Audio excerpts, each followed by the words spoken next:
This is Recovery Lifestyles with Carmel. Recovery Lifestyles is committed to raising awareness and ending stigmas surrounding addiction and mental health. On today's show, I'll be chatting with longtime friend of mine, Sharmine Massey, who is a life coach and author of the book, Truly Living or Just Surviving. Shar is a motivational speaker and the founder of her own talk show called Chit Chat W Shar. Self-love is what she practices and loves talking about. She delivers a powerful message that drives home the value of loving and respecting yourself. Hi, Shar. Hey, how's it going, Carmel? Good. How are you? I'm good, and I'm so excited to be here with you. Yeah, well, thank you for taking the time out of your busy schedule to come on today. I am excited to have you on today because I just think that you have such a phenomenal story and that you inspire others. So did you want to tell the audience a little bit more about who you are and what you do? Absolutely. So my journey started 3 years ago when I decided that things have to change in my life. I had to take charge of my life and build my identity. And so I started off with my own YouTube channel. Then I became a certified life coach. Then I published my first book called Truly Living or Just Surviving. And now I have my own talk show called Chit Chat with Shar. This journey has been very humbling in so many ways. And I'm very grateful that I have been put through a lot of failures, a lot of challenges, a lot of tests. But I also maintained an amazing track record of fulfilling all my dreams, regardless of any of those failures that came on. Wow. So what led you to that? I mean, we all have a story, and I know your story already, but do you want to share a little bit about your story that put you on the path to this?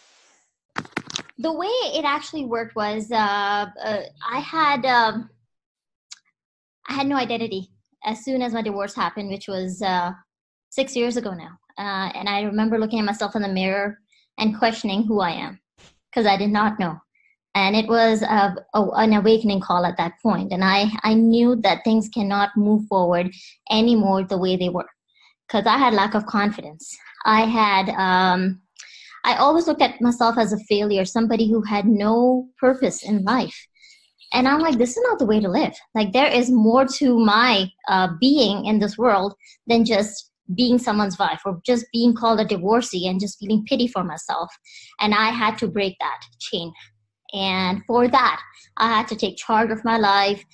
I had to bring myself into the more spiritual mode and really reflect on myself as to who I am and what I need to do to move to the next level.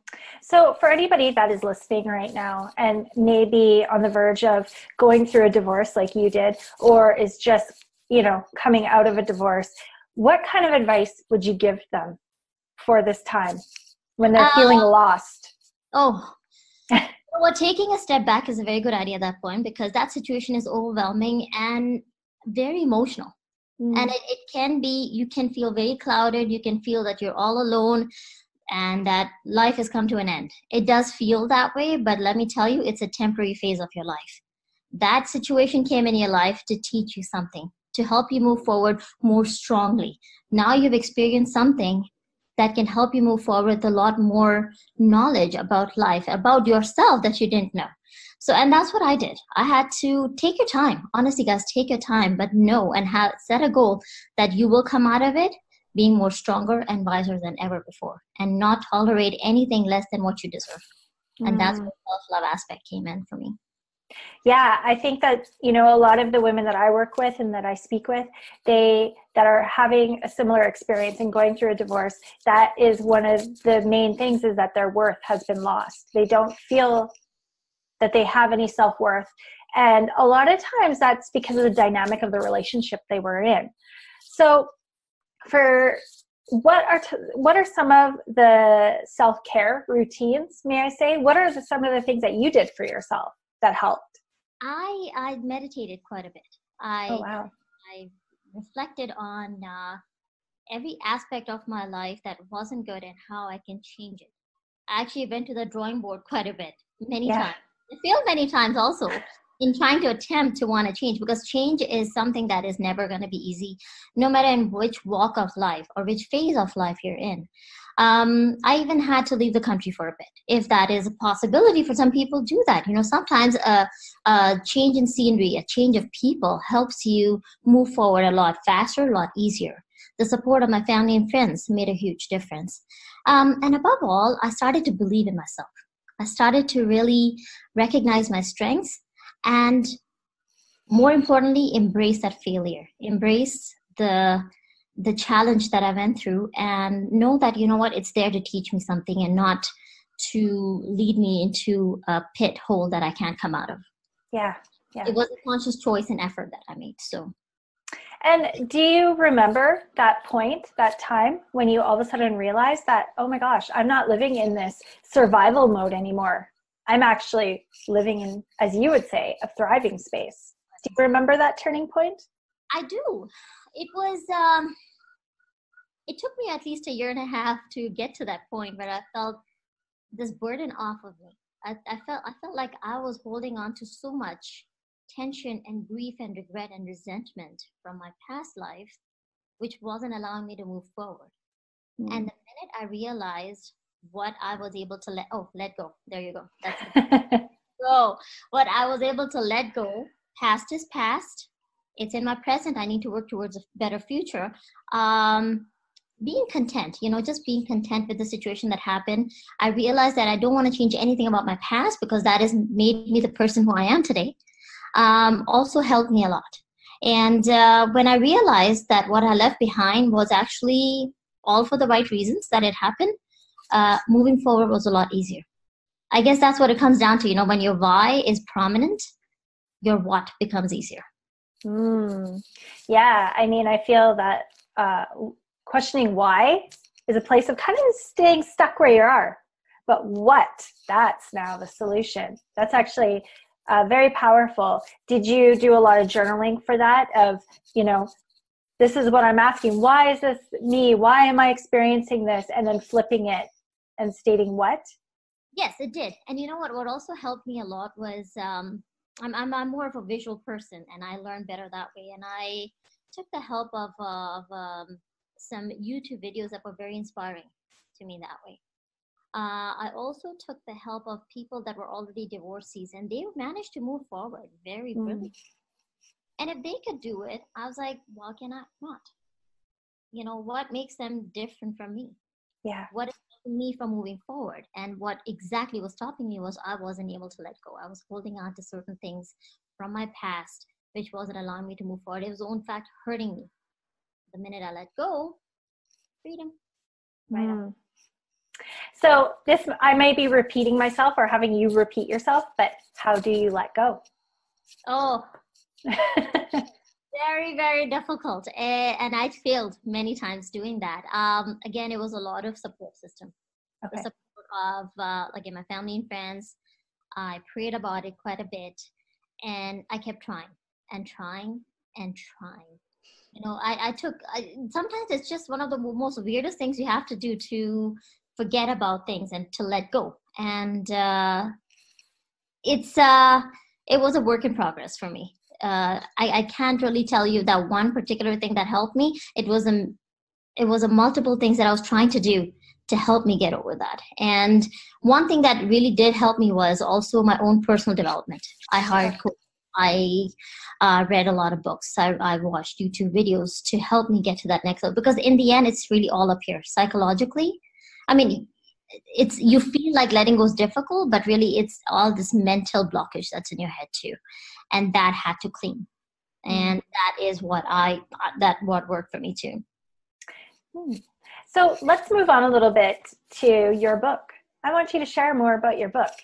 Oh my goodness. This is my book ever. Wrote it in 2 months. Wow.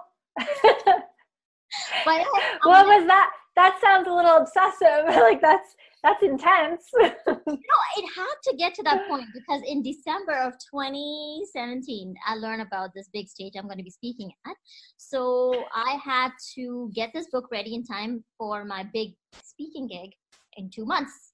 And so my mentor said, I'm sure you can do it. She showed a lot of confidence in me, which let me tell you, did not. I was ready to give the very first. I'm like, what do you mean by that? Never gonna write my own book again. I will definitely hire somebody to write it for me, because I'm not a writer, right? So it sure took a lot out of me, but you know what? It is my first book, my little masterpiece. I have squeezed my life into this with my experiences. And I use this myself as a tool to help me move forward. It talks about clarity. It talks about how to deal with failures. Everything that I've been through in my life is captured in this book. And up till this date, I hold this book dearly and close to me, because anytime I'm fearing something or whatever, I go to that chapter and I read it. And that gives me that assurance. I've done it once and I can do it again. Wow.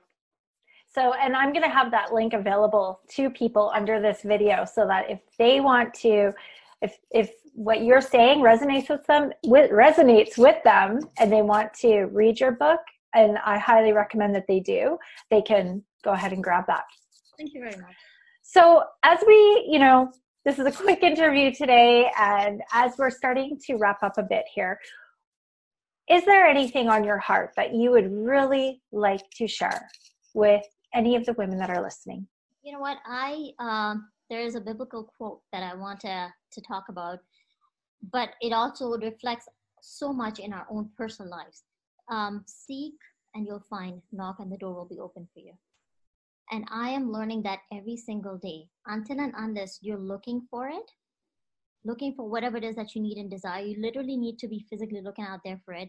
Universe, God is not going to send it your way. And I have learned that from my own experiences, guys. And maybe you can resonate with that too, that, you can want anything from life, but unless you speak, you ask for it from God, from universe, it will not come, guys. So, and then dare to dream big. Dare to dream big. Ask the universe, I want this, manifest it, and it'll come to you. I know it did to me, and it'll come to you too. So did you ever imagine back when you were still married and contemplating leaving your marriage that you would be where you are today as a life coach, an author, speaking on stages, doing all this incredible work and helping other women? And to be very honest with you, if you had asked me this 6 years ago, I'd be like, are you kidding me? No, it's not gonna. But again, I think slowly as I grew and evolved from my experience, my rock bottom, which I like to call, anytime I manifested something to the God, to universe, it came back to me in twofolds. I don't even know how these experiences came to me, but they did. Any opportunity came in, I just went for it. Not even thinking how I'm going to do it. I just knew I am going to do it, regardless of any amount of challenges or failures I had to face. Wow. Well, to me, you do not seem like someone, or the woman you described you were, several years ago. So I am just absolutely honored to have you as a friend and a coworker and have you in my life, because you inspire me, Shar. Oh, hey girl. Since I've known you, you have inspired me in so many ways too. And I have known your story too. And honestly, cannot appreciate you enough for having me here. And it's a pleasure and an honor to be a part of it. So, and if anybody, again, resonated with what you said, we'll have your link to your book, but where can they find you if they want to work with you? Facebook and Instagram are definitely my two favorite platforms. I would love to chat and connect with me. And what is your Instagram handle? It's i.am.shar. We can certainly put that in the messages as well. Ooh, I like that. It's pretty powerful. Thank you. So you heard it. It's i.am.shar. That's your Instagram handle. And is that how we find you on Facebook as well? No, that is Shar Massey on Shar Massey. Okay. So if anyone listening, has really resonated with what you're saying and would love to connect with you, that's how they can do it. Again, I'll also have the links to your social media and your book underneath this video. And Shar, again, thank you so much for taking the time to come on and chat with me. I know you're extremely busy, but thank you. Thank you so much, hon. Love you. Take care.